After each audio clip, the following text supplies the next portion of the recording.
الحمد لله الذي لم يزل عالما قديرا حيا قيوما سميعا بصيرا والصلاة والسلام على رسوله الذي أرسله بالحق بشيرا ونذيرا وعلى آله وأصحابه كثيرا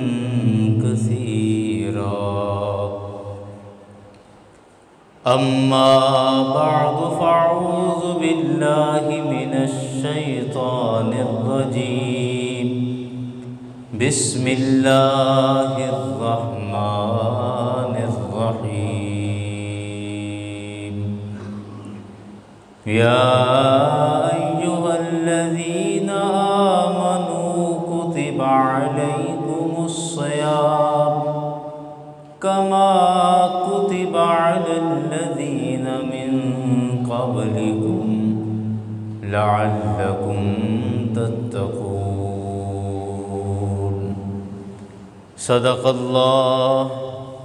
صدق الله العظيم وصدق رسوله النبي الأمين الكريم إن الله وملائكته يصلون على النبي يا أيها الذين آمنوا صلوا عليه وسلموا تسليما بلند آواز سے پڑھ لے الصلاة والسلام عليك يا رسول الله الصلاة والسلام عليك يا نبي الله الصلاة والسلام عليك يا شفيع المذنبين وعلى آلك وأصحابك يا رحمة للعالمين.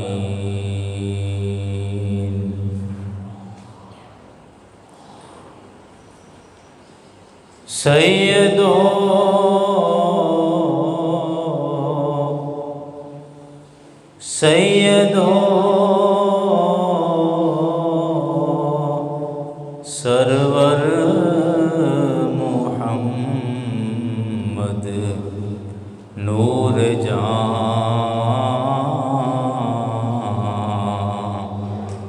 سیدو سرور محمد نور جان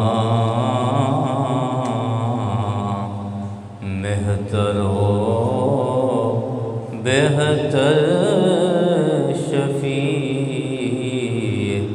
مجرمان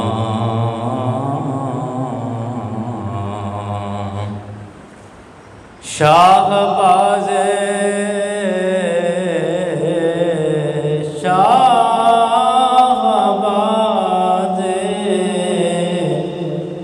شاہباز لا مکانی جانیو رحمت للعالمین درشانیو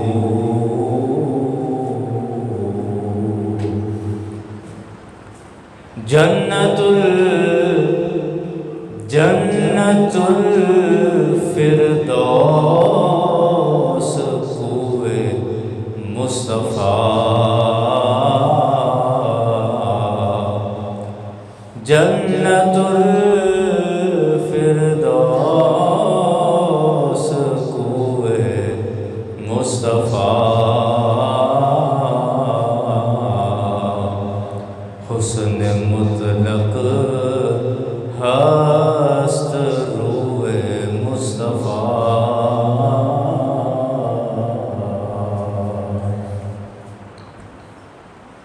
حمد و ثنا کے بعد واجب الاحترام سامعین حاضرین، رمضان المبارک کی آمد ہے، اور اس حوالے سے قرآن پاک کی آیت کریمہ تلاوت کی ہے۔ اللہ رب العزت نے ارشاد فرمایا، یا ایھا الذین آمنوا کتب علیکم الصیام، اے ایمان والو تم پر روزے فرض کر دیے گئے ہیں، اور یہ روزے صرف تم ہی پر فرض نہیں کیے، کما کتب علی الذین من قبلکم، ایسے ہی تم سے پہلے لوگوں پر بھی روزے فرض کیے گئے تھے، لعلکم تتقون، تاکہ تم تقوی اختیار کرو، پرہیزگار بن جاؤ۔ ایک دوسرے مقام پر اللہ تعالیٰ نے ارشاد فرمایا، وَأَن تَصُومُوا خَيْرٌ لَكُمْ إِن كُنتُمْ تَعْلَمُونَ، یہ کہ تم روزہ رکھو، یہ روزہ رکھنا تمہارے لیے بہتر ہے، ان کنتم تعلمون، اگر تمہیں واقعی اس کے بارے علم ہے تو، یعنی اگر تمہیں پتہ چل جائے تو اس کے اتنے فائدے ہیں کہ تم پھر روزہ قضا نہ کرو، ترک نہ کرو۔ وَأَن تَصُومُوا، تم روزہ رکھو، ان کنتم تعلمون، اگر تم اس کا علم رکھتے ہو۔ یاران گرامی، روزے کا جو فلسفہ ہے، اس دنیا کے اندر مختلف مذاہب، آپ ہندوؤں کو دیکھ لیجئے، سکھوں کو دیکھ لیجئے، اور کئی مذاہب ہیں کہ جن کے اندر بھوک اور بھوکا رہنے کا ایک مذہبی تصور پایا جاتا ہے۔ عیسائیوں میں آپ دیکھ لیں، باقاعدہ روزہ رکھتے ہیں، وہ طریقہ کار تھوڑا مختلف ہے۔ اسی طرح یہودی بھی تھوڑے اور مختلف انداز میں روزہ رکھتے ہیں، روزہ سے مراد یعنی بھوک کا تصور ہے ان کے ہاں۔ آپ ہندوؤں میں دیکھ لیجئے، ہندوؤں کے ہاں بھی کچھ ایسے دن آتے ہیں کہ جس میں وہ بھوکے اور پیاسے رہتے ہیں۔ تو روزے کا بنیادی طور پر جو تصور ہے، یہ دنیا کے مختلف مذاہب میں مختلف طریقوں سے پایا جاتا ہے۔ اگرچہ ہم ان کے بھوکے اور پیاسے رہنے کو روزہ تو نہیں کہیں گے، روزہ تو صرف اسلام کے اندر ہے، لیکن یہ تصور ضرور ان کے ہاں پایا جاتا ہے۔ اللہ تبارک و تعالیٰ نے روزے کے حوالے سے جو ارشاد فرمایا کہ روزہ رکھو، یہ تمہارے لیے بہتر ہے، میں اکثر یہ بات عرض کیا کرتا ہوں کہ اتنا ہم خود اپنے آپ کو نہیں جانتے جتنا ہمارا پیدا کرنے والا ہمیں جانتا ہے۔ آپ دیکھتے ہیں مختلف کمپنیاں، مختلف فیکٹریاں مختلف چیزیں بناتی ہیں، کوئی موٹر سائیکل بناتا ہے، کوئی دیگر استعمال کی چیزیں بناتی ہیں، تو انہوں نے اس کے ڈبے میں، آپ کوئی بھی چیز خریدتے ہیں، مثال کے طور پہ آپ ایک ٹی وی خریدتے ہیں، تو اس ٹی وی کے ڈبے کے اندر بھی ایک کتاب، ایک بک آپ کو ملتی ہے، ایک پرچی آپ کو ملتی ہے، جس پر اس کے استعمال کا مکمل طریقہ کار لکھا ہوتا ہے کہ اس کو یوں استعمال کرو گے تو یہ زیادہ دیر چلے گا، اس طرح کرو گے تو یہ خراب ہو جائے گا، فلاں کام کے لیے یہ چیز کرو، فلاں کے لیے یہ چیز کرو، اس کی مکمل ہدایت اور تفصیل لکھی ہوتی ہے، اور لکھی اس وجہ سے ہوتی ہے کہ کہ ظاہری بات ہے جس کمپنی نے، جس نے اس ٹی وی کو بنایا ہے وہ زیادہ بہتر جانتے ہیں کہ اس کا استعمال کیا ہے، اس کو کیسے استعمال کریں گے تو اس کے لیے بہتر ہوگا۔ اسی طرح اللہ تعالیٰ نے ہم سب کو بنایا، ہماری تخلیق فرمائی، ہمیں پیدا فرمایا، تو اللہ تعالیٰ سے بڑھ کر کوئی نہیں جانتا کہ یہ انسان کیسی زندگی گزارے گا تو اس کے لیے بہتر ہوگا۔ ہم بظاہر سمجھتے ہیں کہ ہم اچھا کھائیں پئیں گے ہمارے لیے بہتر ہے، ہم ہلکا پھلکا کام کریں، وزنی کام نہ کریں تو ہمارے لیے بہتر ہے، ہم آرام اور سکون کی زندگی گزاریں ہمارے لیے بہتر ہے، ہم عام طور پر یہی سمجھتے ہیں۔ لیکن اللہ تبارک و تعالی جس نے اس مشینری کو بنایا ہے،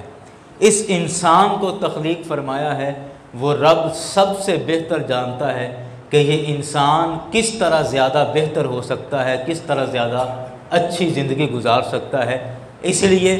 کبھی اس نے ایک دن کے اندر 5 نمازیں فرض کیں اور بڑی سختی سے حکم دے دیا کہ آپ نے یہ نماز پڑھنی ہے، اور اس نماز کے اندر ہمیں مختلف حالتیں بتائیں، کہیں کھڑے ہونا ہے، کہیں رکوع کرنا ہے، کہیں سجدہ کرنا ہے۔ خیر یہ مکمل ایک الگ مضمون ہے، کبھی موقع ملا تو ہم اس پر بات کریں گے کہ نماز کے سائنسی فوائد کیا ہیں، انشاءاللہ کبھی الگ سے اس پر بات کریں گے۔ اسی طرح اللہ تعالیٰ ہم سب سے زیادہ بہتر جانتا ہے کہ بھوک اور پیاس برداشت کرنے سے اس انسان کے اندر کس قدر مضبوطی اور کس قدر بہتری آ سکتی ہے۔ ہم اللہ تعالیٰ کی تمام حکمتوں کو مکمل طور پر نہیں سمجھ سکتے، ہاں چند ایک باتیں ہمیں سمجھ آتی ہیں جتنی اس کے فضل اور اس کے کرم سے ہم پر ظاہر ہو جائیں اتنی پتہ چل جاتی ہیں۔ بھوک کے حوالے سے جو اللہ نے قرآن پاک میں فرمایا کہ روزہ رکھو یہ تمہارے لیے بہتر ہے، اگر بندہ موٹا موٹا سوچے یا سرسری سی نظر سے دیکھے تو ایک دفعہ حیران تو ہوتا ہے کہ جناب صبح تہجد کے وقت سے لے کر مغرب تک بغیر کھائے بغیر پیے بھوکا پیاسا رہنا، اس میں کون سی بہتری ہو سکتی ہے؟ بہتر تو انسان تب ہوگا جب کھائے پیے گا، صحت تو اچھی تب ہوگی جب کھائے پیے گا، اچھی چیزیں نوش کرے گا، کھائے گا۔ تو صبح سے لے کر شام تک بھوکا رہے اور پھر خدا کہے کہ یہ تمہارے لیے بہتر ہے، تو یہ بظاہر عقل میں نہیں آتی، بات سمجھ میں نہیں آتی کہ یہ کیسے ہو سکتا ہے۔ یاران گرامی، آج کے مضمون میں ہم اسی پر تھوڑی سی بات کریں گے کہ روزہ رکھنا ہمارے لیے کیسے بہتر ہو سکتا ہے۔ سب سے پہلے آپ ایک بات سمجھیں کہ اللہ تعالیٰ نے اس انسان کو 2 چیزوں کا مجموعہ بنایا ہے، 2 چیزوں کا مرکب، 2 چیزوں کو ملا کر پھر ایک انسان بنایا ہے۔ ایک چیز کیا ہے؟ ہمارا جسم۔ آپ میرے ساتھ تھوڑا تھوڑا بولتے رہیں تاکہ آپ کو بات سمجھ آ جائے اور مجھے بھی یقین ہو جائے کہ آپ بات سن رہے ہیں۔ ایک چیز کیا ہے؟ انسانی جسم۔ خالی جسم کو انسان نہیں کہا جاتا، خالی جسم کو انسان نہیں کہا جاتا۔ ایک دوسری چیز اس کے ساتھ پیدا فرمائی اور وہ ہے ہماری روح۔ وہ کیا ہے؟ روح۔ روح اور جسم یہ دونوں جب مل جائیں، ایک قالب کے اندر جمع ہو جائیں تو پھر اس کو انسان کہا جاتا ہے۔ نہ خالی روح کو انسان کہا جاتا ہے، نہ خالی جسم کو انسان کہا جاتا ہے۔ ہم اپنے روزمرہ میں استعمال کرتے ہیں کہ جب کوئی آدمی فوت ہو جائے تو اس کی روح اس کے جسم سے نکل جاتی ہے تو وہ انسان فوت ہو جاتا ہے، تو اس کی میت کو کوئی بھی آدمی یا انسان کہہ کے نہیں بلاتا، کہتے ہیں یہ میت ہے۔ ہاں جی، میت کو غسل دے دیا، کوئی نام لے کر نہیں کہے گا کہ جی محمد رفیق کو غسل دے دیا یا شہباز علی کو غسل دے دیا، ایسے نہیں کہا جاتا۔ کہتے ہیں جی میت کو غسل دے دیا، ہاں جی ہو گیا جی، دے رہے ہیں جی غسل، جی چلو جی مرحوم کے لیے اصالہ ثواب کریں یا میت کے لیے دعائے مغفرت کریں، اس طرح کے لفظ بولے جاتے ہیں۔ تو جب جسم سے روح نکل جائے تو پھر بھی اس کو انسان نہیں کہا جاتا، خالی اس وجود کو انسان نہیں کہا جاتا، اور خالی روح کو بھی انسان نہیں کہا جاتا۔ رے روح تے جسم اے دو جز تیرے، انہاں دوواں دا نام انسان ہویا۔ یہ بڑا واضح مفہوم ہے کہ رے روح تے جسم اے دو جز تیرے، انہاں دوواں دا نام انسان ہویا۔ جسم ہووے بیمار تے دوڑیں، طرف طبیب حیران ہویا، تے روح بیمار نو برساں گزرے، ایدے وال نہ کدے تہان ہویا، تے مہر بیماری روح دی بدلے، رب تھی دور انسان ہویا۔ یاران گرامی، روح اور جسم یہ دونوں آپس میں جب مل جائیں تو پھر ایک انسان بنتا ہے۔ اور اللہ نے جو فرمایا کہ روزہ رکھو یہ تمہارے لیے بہتر ہے، یعنی بھوکا رہنا ہمارے لیے بہتر ہے، یہ کیوں ارشاد فرمایا، اس کا نتیجہ بھی نکل آئے گا کہ اس جسم کو غذا دینے کے لیے، اس جسم کو خوراک دینے کے لیے ہم صبح ناشتہ کرتے ہیں، دوپہر میں کھانا کھاتے ہیں، شام میں بھی کھانا کھاتے ہیں، اور اس جسم کا تعلق چونکہ زمین کے ساتھ ہے، ہوا سے یہ جسم بنا،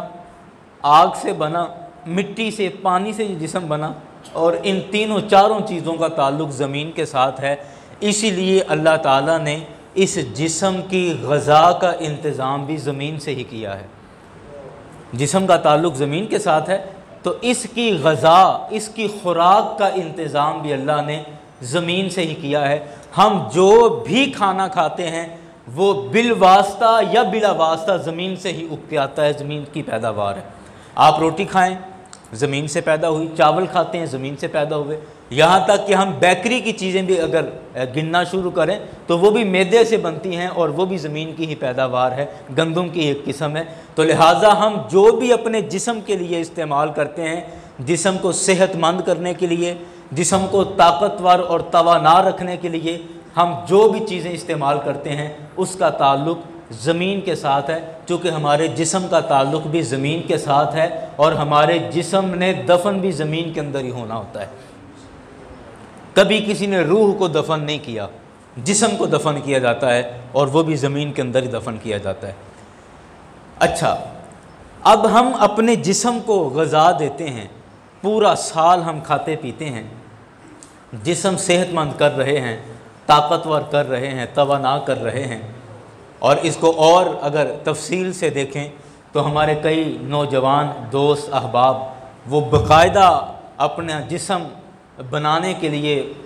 جم جاتے ہیں، ایکسرسائز کرتے ہیں اور مخصوص غذائیں کھاتے ہیں کہ میرا جسم خوبصورت بنے، میری باڈی کے کٹ اچھے ہوں اور جناب دکھنے والے کو ایک طاقتور اور صحت مند جسم نظر آئے۔ یہ ہم اپنی جسمانیت کو سنوارنے اور بنانے کے لیے سارے انتظامات کرتے ہیں، لیکن ہم یہ نہیں سوچتے کہ جسم کو تو ہم مضبوط کیے جا رہے ہیں، جسم کو صحت مند کیے جا رہے ہیں، اور جسم صحت مند ہوتا بھی جا رہا ہے، لیکن خالی جسم کو صحت مند کرنے سے تو ہم انسان نہیں بنیں گے، جسم کو صحت مند کرنے سے ہم انسان نہیں بنیں گے۔ ہمارا انسانیت کے ساتھ تعلق یا ہمارا انسان ہونا یہ دو چیزوں کے ساتھ ہے، جسم کے ساتھ بھی ہے اور دوسرا بولیں دوسرا روح کے ساتھ بھی ہے۔ تو ہم جتنا اپنے جسم کو طاقتور کرنے کی کوشش کرتے ہیں، جتنا اپنے جسم کو صحت مند کرنے کی کوشش کرتے ہیں، یا جسم کو خوبصورت کرنے اور بنانے سنوارنے کا جتنا ہم اہتمام کرتے ہیں، ہم صحیح انسان تبھی بن سکتے ہیں جب اتنا ہی اہتمام ہم روح کو سنوارنے کے لیے بھی کریں، اتنا ہی اہتمام روح کو طاقتور کرنے کے لیے کریں، روح کی صحت کا بھی خیال رکھیں گے تو پھر روح اور جسم دونوں برابر جب صحت مند ہوں گے تو پھر ہم ایک اچھے انسان بن سکتے ہیں۔ اگر ہمارے جسم میں یعنی ہمارا جسم ہماری روح پر غالب آ گیا، روح کمزور ہم نے کر لی اور جسم ہم نے مضبوط کر لیا، تو پھر بھی ہمارے اندر درندگی آ جائے گی، حیوانیت آ جائے گی، اور اگر ہم نے اپنے آپ کو مکمل انسان رکھنا ہے تو اس کے لیے روح اور جسم دونوں کو ہم نے برابر غذا دینی ہے، دونوں کو بولیں برابر غذا دینی ہے، دونوں برابر صحت مند رہیں گے تو ہم ایک اچھے انسان بن سکتے ہیں۔ اسی لیے اللہ تعالیٰ نے فرمایا کہ یہ ماہ رمضان یہ ماہ رمضان یہ تمہاری روح کو مضبوط کرنے کا مہینہ ہے، کہ جیسے جسم کا تعلق زمین کے ساتھ ہے تو اس کی خوراک بھی زمین سے آتی ہے، اسی طرح روح کا تعلق عالم بالا کے ساتھ ہے، اور اللہ نے روح کی غذا عبادت کو بنایا ہے۔ جس طرح یہ خوراک ہمارے جسم کو توانا اور صحت مند کرتی ہے، اسی طرح عبادت یہ ہماری روح کو صحت مند اور توانا کرتی ہے۔ جب ہم برابر کھانا کھاتے رہیں گے تو جسم طاقتور رہے گا، اور اسی طرح ہم برابر جب عبادت کرتے رہیں گے تو ہماری روح بھی صحت مند رہے گی اور طاقتور رہے گی۔ تو جب روح اور جسم دونوں طاقتور ہوں گے تو ہم ایک اچھے انسان بن سکتے ہیں۔ اللہ تعالیٰ نے اسی وجہ سے 11 مہینوں کے بعد ایک مہینہ ماہ رمضان رکھا ہے۔ یہ جو فرمایا نا کہ روزہ رکھو یہ تمہارے لیے بہتر ہے، یہ بہتر کیوں ہے؟ اب اس کا نتیجہ نکل آیا کہ 11 ماہ تم اپنی مرضی کا کھاتے ہو، وقت تمہاری مرضی کا، صبح 10 بجے کھاؤ یا دوپہر کو کھاؤ، شام کو 3 دفعہ کھاؤ، جب دل چاہتا ہے کھاؤ، کسی طرح کی شریعت کی طرف سے کوئی پابندی نہیں ہے۔ 11 ماہ جب تم اپنے مرضی کا کھاتے ہو تو زیادہ کھا کر ہم جسم کو مضبوط کر لیتے ہیں اور ہماری روح عبادت کی کمی کی وجہ سے کمزور ہو جاتی ہے، اور پھر اللہ تعالیٰ نے ماہ رمضان رکھا کہ یہ پورا مہینہ تم جسم کی خوراک کم کر دو، صرف سحری کے وقت کھانا ہے یا افطار کے وقت کھانا ہے، اپنے جسم کو کمزور کر لو، یعنی اپنے جسم کی خوراک کو کم کر لو، اور سارا دن جب تم اللہ کے ذکر میں گزارو گے، رب کی یاد میں گزارو گے، توبہ اور استغفار میں گزارو گے، نماز پڑھنے میں صرف کرو گے، قرآن پاک کی تلاوت کرنے میں سارا دن صرف کرو گے، تو تمہارا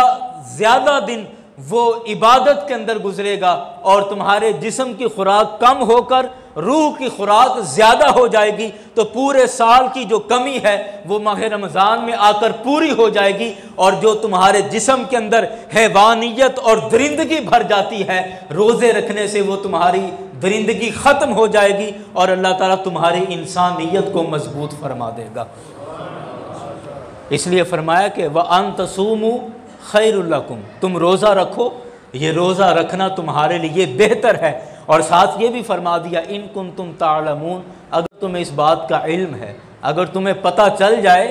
کہ روزے کے کیا کیا فائدے ہیں اور روزے کے دنیا اور آخرت کے اندر کیا کیا فوائد ہیں، تو تم ضرور روزہ رکھو، یہ روزہ رکھنا تمہارے لیے بہت بہتر ہے۔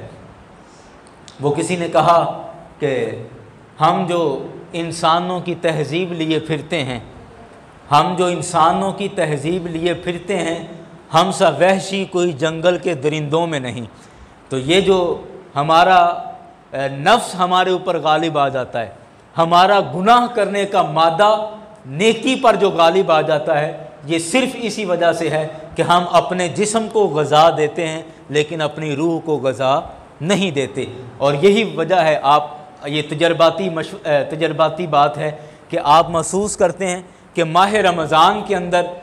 حالات جیسے بھی ہوں، خود بخود عبادت کرنے کو دل کرتا ہے، خود بخود جو ہی اذان ہوئی دل کرتا ہے کہ میں مسجد میں جاؤں، نماز پڑھوں، عبادت کروں، عبادت کو دل کرنے لگ جاتا ہے، طبیعت مائل ہو جاتی ہے عبادت کی طرف۔ اس کی ایک وجہ یہ بھی ہے کہ ہم اپنے جسم کی غذا کو کم کر دیتے ہیں، ہماری روحانی طاقت مضبوط ہونے لگ جاتی ہے، ہماری روحانیت ہماری جسمانیت پر غالب آنے لگ جاتی ہے، جس کی وجہ سے خود بخود عبادت کی طرف دل مائل ہونے لگ جاتا ہے۔ یاران گرامی، ایک اور فائدہ ماہ رمضان کے حوالے سے، روزوں کے حوالے سے سماعت فرمائیں، انشاءاللہ رمضان کے اندر جو جمعے آئیں گے ان میں بھی اس پر بات ہوگی، مزید تفصیل کے ساتھ بات کریں گے۔ ایک اور بڑی اہم چیز ہے ہمارے معاشرے کے اندر، اور یہ بڑی فطری چیز ہے، مجھ میں بھی ہے، آپ میں بھی ہے، ہم سب اس چیز کے متلاشی ہیں یا متقاضی ہیں، تقاضا کرتے ہیں۔ وہ چیز یہ ہے، ہر انسان بنیادی طور پر عزت کا خواہش مند ہوتا ہے، ہر انسان وہ چاہتا ہے کہ معاشرے کے اندر اس کی عزت کی جائے، اپنے اپنے دائرے میں، ہر کسی کا دائرہ اپنا ہے، کسی کا دائرہ صرف اپنے گھر تک ہے، اور وہ سمجھتا ہے کہ بہن بھائیوں میں اور میرے اپنے بچوں میں میری عزت ہو، میرا احترام ہو، میری رائے کا احترام کیا جائے، میری بات کا احترام کیا جائے، اچھی بات ہے، خواہش ہونی بھی چاہیے۔ کسی کا دائرہ اس سے تھوڑا سا وسیع ہے، وہ کہتا ہے کہ میری برادری کے اندر میرا احترام ہونا چاہیے، میرا ایک نام ہونا چاہیے اور میری عزت ہونی چاہیے، یہ بھی بات درست ہے۔ مزید دائرہ وسیع کریں تو ہم چاہتے ہیں کہ ہمارے محلے کے اندر، ہمارے علاقے کے اندر میری عزت ہو، میرا نام ہو۔ تو عزت کا تقاضا ہر انسان کی فطرت میں شامل ہے، اور یہ کوئی غلط نہیں ہے، یہ کوئی غلط نہیں ہے، ایسا ہونا بھی چاہیے۔ لیکن عزت حاصل کرنے کے لیے ہمیں جائز طریقے استعمال کرنے چاہیے، یہ اب ہمارا اختیار ہے۔ عزت حاصل کرنے کے لیے ہمیں ناجائز طریقے نہیں استعمال کرنے چاہیے، طریقے درست استعمال کریں تو عزت حاصل کرنے کی خواہش یہ کوئی غلط نہیں بلکہ عین ثواب ہے، ٹھیک ہے۔ اب عزت کس طرح حاصل کی جائے، یہ تھوڑی تمہیدی گفتگو ہے، پھر میں اس کو روزے کے ساتھ اس کو میں میچ کروں گا انشاءاللہ، آپ کو لطف آئے گا بات سن کر کہ عزت حاصل کس طرح کی جائے۔ عزت حاصل کرنے کے لیے ہم نے اپنے طور پر سوچنا شروع کیا، یا ہم سوچنے لگ گئے اور اپنے محلے میں، اپنے علاقے میں، گاؤں میں دیکھا کہ ہمارے گاؤں کے اندر، ہمارے شہر کے اندر جتنے بھی عزت دار لوگ ہیں، آپ ان کی ایک لسٹ بنا لیں اور پھر دیکھیں کہ ان کی وجہ عزت کیا ہے، کس وجہ سے ان کو عزت ملی ہے، عزت کس طرح ان کو دی گئی ہے معاشرے کے اندر، آپ اس کی وجہ تلاش کریں تو اس سے ہمیں 2-3 باتیں سمجھ آئیں گی۔ پہلی بات ہمیں یہ سمجھ آتی ہے کہ جناب جس آدمی کے پاس جتنا زیادہ پیسہ ہوگا، معاشرے کے اندر اس کا اتنا ہی احترام ہوگا، لوگ اس کا خود بخود احترام کرنے لگ جاتے ہیں۔ یہ بھی ایک حد تک بات درست ہے۔ تو ہم نے سمجھ لیا، نتیجہ نکالا کہ دولت کمائی جائے، پیسہ کمایا جائے، اور پیسہ کمانے سے ہی عزت ملتی ہے، اور یہی عزت حاصل کرنے کا ایک مناسب رستہ ہے۔ لیکن یاران گرامی، جب ہم اس بات کو غور سے دیکھتے ہیں یا باریکی سے دیکھتے ہیں تو یہ قانون اور یہ کلیہ بھی ہمیں غلط نظر آتا ہے۔ وہ کیوں؟ وہ اس طرح غلط نظر آتا ہے کہ معاشرے کے اندر، محلے، گاؤں، شہر کے اندر ہم بہت سارے ایسے لوگوں کو بھی جانتے ہیں جن کے پاس پیسہ تو بہت ہے لیکن عزت نہیں ہے معاشرے کے اندر۔ علاقے میں عزت نام کی کوئی چیز نہیں، لوگ ان کو برا سمجھتے ہیں، گالیاں دیتے ہیں اور ان کے بارے غلط باتیں کرتے ہیں، عزت نہیں ہے، پیسہ گرچہ بہت کما لیا۔ تو ہم نے کہا نہیں صاحب، یہ قانون بھی غلط ہے، یہ نظریہ بھی غلط ہے، کوئی اور طریقہ ہو۔ پھر غور کیا، سوچا، تو پھر ایک بات سمجھ آتی ہے کہ جناب شہرت حاصل کی جائے۔ جو آدمی جتنا مشہور ہوگا اس کی اتنی زیادہ عزت ہوگی۔ اخباروں میں آپ کی تصویریں چھپیں، خبروں میں، ٹی وی پہ آپ کے اشتہار چلیں، لوگ آپ کو جانتے ہوں، آپ جس جگہ بھی جائیں آپ کے وہاں جاننے والے، تعلقات والے وہاں موجود ہوں، تو شہرت حاصل کی جائے، شاید اس سے ہم عزت حاصل کر سکیں۔ ایک لمحے میں تو یہ بات سمجھ آتی ہے کہ ہاں ہو سکتا ہے، لیکن یہ قانون بھی بالکل غلط ہے۔ کیوں؟ کیونکہ بہت سارے مشہور ترین لوگ جن کو ویسے تو بچہ جانتا ہے، لیکن وہ اپنی ہی اولاد سے عزت کے لفظ سننے کے لیے ترس رہے ہیں۔ آپ دیکھیں کئی لوگوں کو، اب میں اس کی تفصیل میں نہیں جانا چاہتا، میں چونکہ اپنے مضمون پہ آ رہا ہوں، اور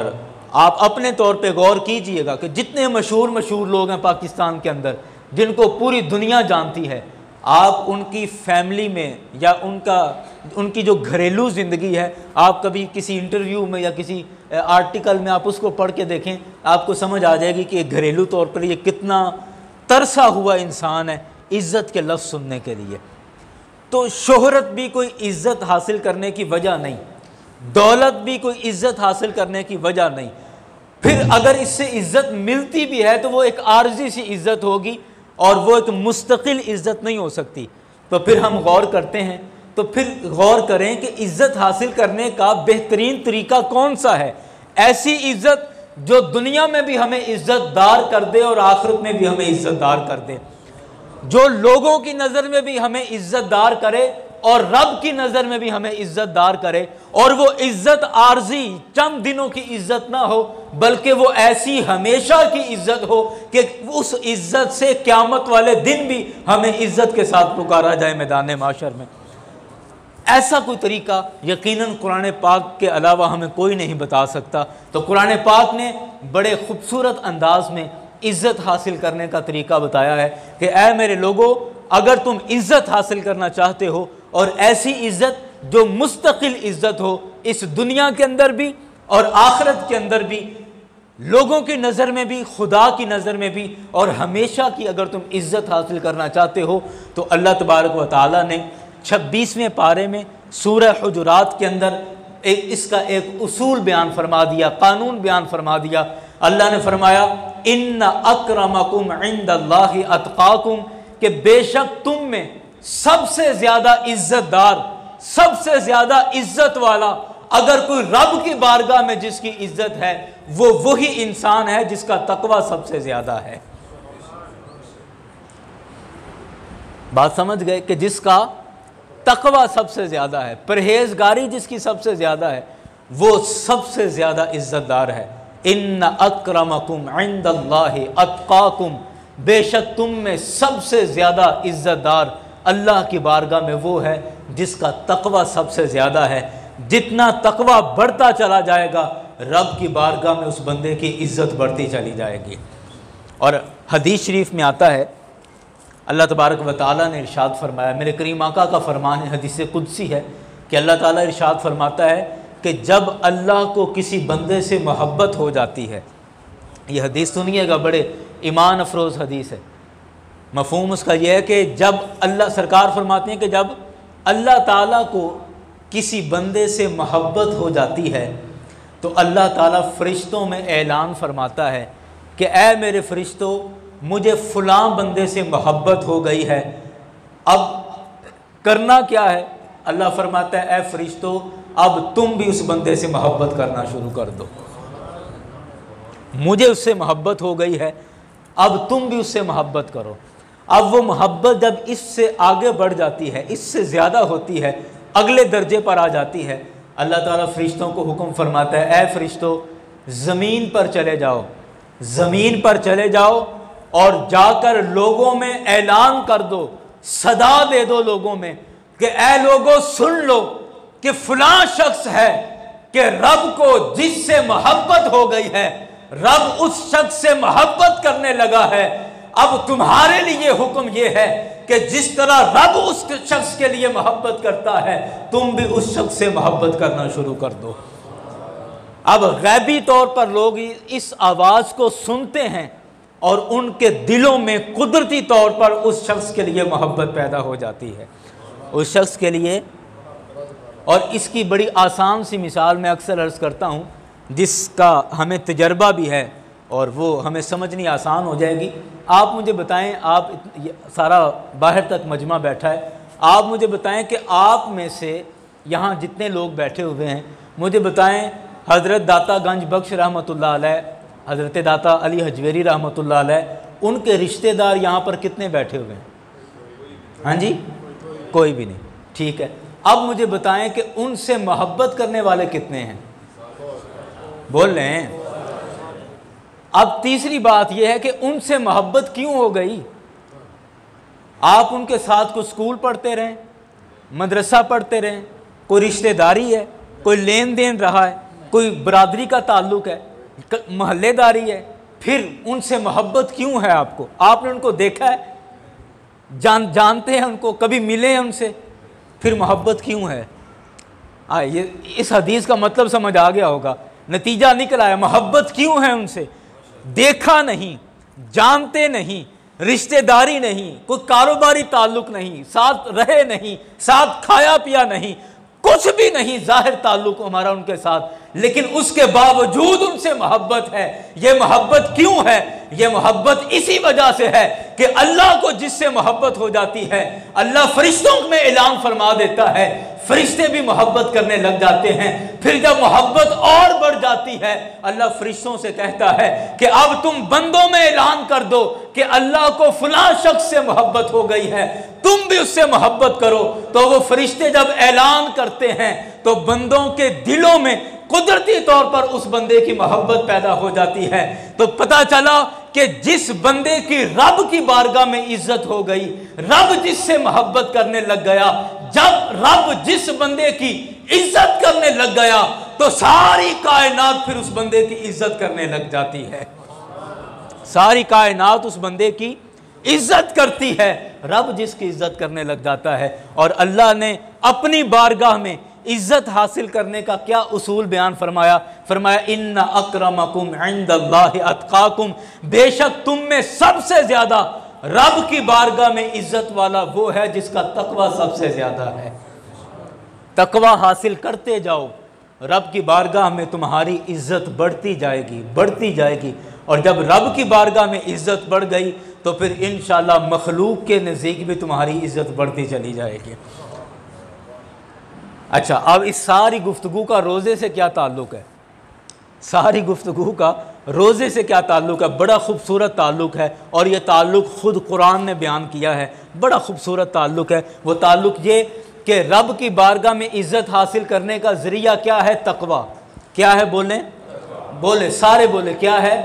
تقوی. جتنا زیادہ تقوی ہوتا جائے گا، پرہیزگاری جتنی بڑھتی جائے گی، رب کی بارگاہ میں اتنی عزت بڑھتی جائے گی. اب یہ تقوی کیسے حاصل کرنا ہے، یہ پرہیزگاری کیسے حاصل کرنی ہے؟ تو قرآن پاک کے اندر دوسرے سپارے میں اللہ تعالیٰ نے تقوی حاصل کرنے کا ایک آلہ اور ذریعہ بیان فرما دیا. فرمایا یا ایھا الذین آمنوا کتب علیکم الصیام کما کتب علی الذین من قبلکم، اے ایمان والو تمہارے اوپر روزے فرض کر دیے گئے ہیں، اور روزے تم سے پہلے لوگوں پر بھی فرض کیے تھے. یہ روزے فرض کیوں کیے ہیں؟ روزے فرض کرنے کی وجہ یہ ہے لعلکم تتقون، تاکہ تم تقوی اختیار کرتے چلے جاؤ، تاکہ تم تقوی حاصل کرتے چلے جاؤ. تو اب صاف مطلب نکل آیا، قرآن پاک کی 2-3 آیتوں کو ملا کے مفہوم واضح ہو گیا کہ تقوی اختیار کرنا ہے، تقوی حاصل کرنا ہے. تو اللہ فرماتا ہے میں نے روزے فرض ہی اس وجہ سے کیے ہیں تاکہ تمہیں تقوی کی دولت ملتی چلی جائے، تمہیں پرہیزگاری ملتی چلے جائے، تقوی تمہیں نصیب ہوتا جائے. تو روزے سے ہمیں تقوی نصیب ہوگا. تو جتنا زیادہ تقوی ہوتا جائے گا، رب کی بارگاہ میں اتنی عزت بڑھتی چلی جائے گی، اور جتنی عزت رب کی بارگاہ میں بڑھ جائے گی، اللہ تعالیٰ کی مخلوق میں بھی اتنی عزت بڑھ جائے گی. یاران گرامی، اب نتیجہ کیا نکلا کہ ہم عزتیں تلاش کر رہے ہیں بڑے بڑے ڈیرے بنانے میں، ہم عزتیں تلاش کر رہے ہیں پنچایت کا سرپنچ بننے میں، ہم عزتیں تلاش کرتے ہیں سرکاری عہدہ ملنے پر، ہم عزت کے متلاشی ہیں. یاران گرامی، آپ اللہ کے حضور اپنے آپ کو پیش کر دیں، اپنے آپ کو خدا کی بارگاہ میں جھکا دیں، اور دیکھیں جب تقوی آتا چلا جائے گا، رب کی بارگاہ میں عزت بڑھتی چلی جائے گی. اور جوں رب کی بارگاہ میں عزت بڑھتی جائے گی، اللہ کی مخلوق میں بھی مقام بڑھتا چلا جائے گا. تو عزت حاصل کرنے کا سب سے مضبوط ذریعہ جو دنیا اور آخرت دونوں میں عزت برقرار رکھے گا، وہ ایک ہی ذریعہ ہے، اور وہ اللہ تعالیٰ کی عبادت ہے. وہ روزے ہیں، وہ عبادات ہیں کہ جن کے ذریعے ہم دنیا اور آخرت کی عزت حاصل کر سکتے ہیں. یاران گرامی، میں آخر میں یہ بات عرض کرنا چاہوں گا کہ مجھے آپ بتائیں کہ جس بندے کی جہاں عزت ہو، جس بندے کی جہاں عزت ہو، وہاں اس کی بات مانی جاتی ہے یا ٹالی جاتی ہے؟